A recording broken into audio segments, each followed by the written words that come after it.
generally it's quite, what's the word?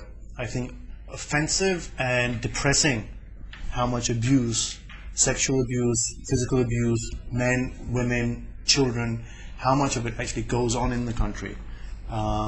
And nothing's really been done about it. Something you would... Yeah, I mean, firstly, when you're saying that, it's a widespread problem, I think people underestimate how much of a problem it is because it's not discussed. Mm-hmm. But, it's estimated that 15 to 25% of children in the country are sexually abused. Mm-hmm. Now, that's what reported cases, and you can imagine how many cases go unreported. And the main reason I think that it's swept under the carpet so much is predominantly because a majority of abusers are people who are known to the children. How does a woman deal with the power dynamics of confronting a father who's abusing the child when she doesn't have that she probably doesn't have the monetary economic support system that she needs to step out of it or help the child, or probably nobody from anywhere else is going to step in to help her in that She'll situation. have no support. Exactly. It's really a myth that abuse, like what we're discussing here, happens only in the poor families or where it happens on a large scale in the rich as well. So what would you think? What would you think are the reasons for it to go on in a highly affluent family where a woman can confront and protect her children? Maybe. What is the definition of abuse? What kind of abuse it is? It doesn't necessarily just have to be physical abuse, right? It could be educational neglect. It could be. I also remember reading somewhere.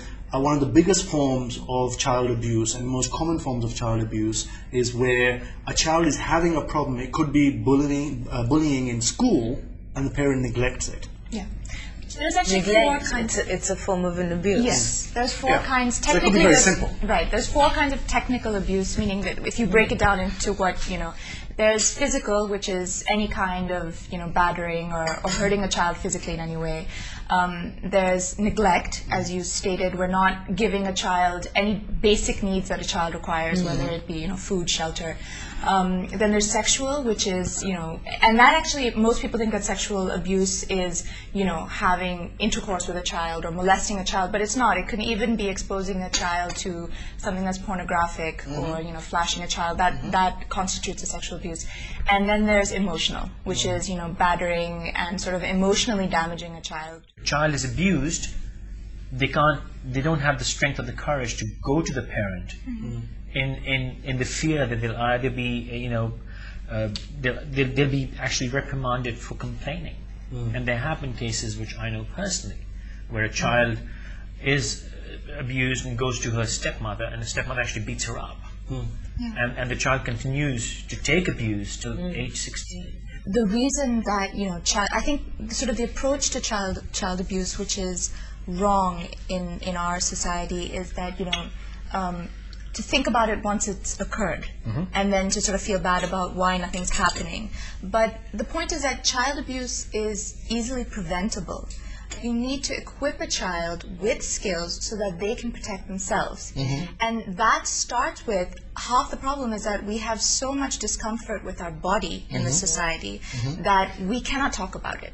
So not only do we sort of always constantly feel shame associated with, the body, but then we don't go ahead and teach our children, and we don't make them feel comfortable with it. But are you telling me I'm going to have to sit with my 4-year-old and tell her what her private parts are? Of course. I'm not going to do But that. you teach her what her nose and her ears are, so, Just, No, but I've done that already. Oh, it's not just teaching a child what private parts are. It's really just telling her Making what she her has aware to of that. Right. What we can say is that there is as much abuse happening in developing, countries as there is in developed. Certainly. So there's got to be something going on in both, and it's happening across the board.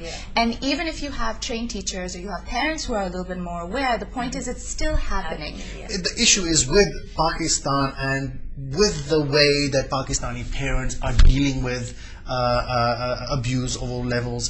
The issue is with denial with our people in our society, and as you said, with all social levels, So I think the first and foremost important thing would be to accept the fact that yes, it exists. The thing that's so sort of, I would say less with physical abuse, but particularly with sexual abuse, the thing that's so sort of insidious about it is that it happens in a way that makes a child feel guilty.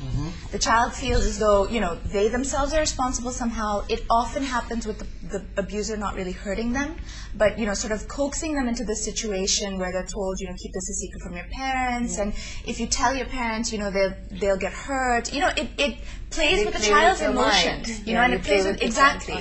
And that's sort of half the reason why a child does not step forward and say something. But I'm still concerned about what you said, that if the child actually went to a parent, the child will not be trusted. Why are we not empowering the child such that we should at least investigate what the child is saying? That concern doesn't lie with the child. Now, a child who actually has the confidence to go to a parent and tell them this, that in and of itself is a huge step. Her The point was children The need to parents be- is the nuisance. No, but her point was that she will not go because she will not be believed. Right, and that's where the parents need to be sensitized.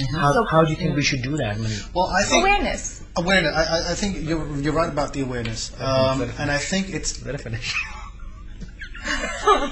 But I also, How are you I also promoting? think, No. Wait, I want to know how is she promoting this Yeah, awareness? I'm How are you? babbling. She was talking babbling. as well. You're babbling. Go on. Yeah, I think that's changing with the generations maybe. Like I said, we are more aware. I would encourage my kid to come and tell me, Yeah, right? My father or mother will not. right. They will not tolerate it. Even right now, if I go to my mother or if I was to go to my father and say, oh, by the way, I'm married now, I have my own kid, I'm 32 years of age, but I shouldn't be telling you guys that, but I'm 32 years of age, and I just want to tell you that the Maulvi Saab, who is now teaching your niece or nephew, used to fondle me as a child. So that's what They they still are. would not accept it. They will still not accept it. Right. It's exactly what Huma was saying. It's the denial of the parent to accept that there's something going on, which is often why the response is that, well, I don't believe you. It is much, much more common. I think the reason we're using men in general is because it's much more common for males to be abusers than females. Let me interrupt. Could you throw in a number there when you Sure. say much more common? 85% of boys who are abused by males, usually, whereas it's 15% of women for boys. And for girls, it's 95% of abusers are male, usually. So we're talking about an overwhelming majority of abusers are Sure, usually but male. 15% Agreed. It is a happens. huge number. Absolutely. But Not that's saying a it huge doesn't number. happen. Still It not is, agreed. Okay, But when we're talking about, we're talking about widespread, sort of how do you talk to a general public here? I think the reason, I'm just saying that I think the reason we're using fathers and grandfathers and things like that is because it usually is males. And to sort of add to that, I don't think we necessarily need to go into male, female, mother, father. It's about teaching the child that, this is a good touch, this is a bad touch. Give me 10 pointers. What, off the top of your head, what should a parent do? Okay, I don't even need to give you 10 pointers. It's that simple. Okay, it's the first thing you need to do is and I don't want to sound as though I'm not a parent. I don't know what it feels like to talk to your child. It's obviously difficult, and it's a difficult subject to grapple with.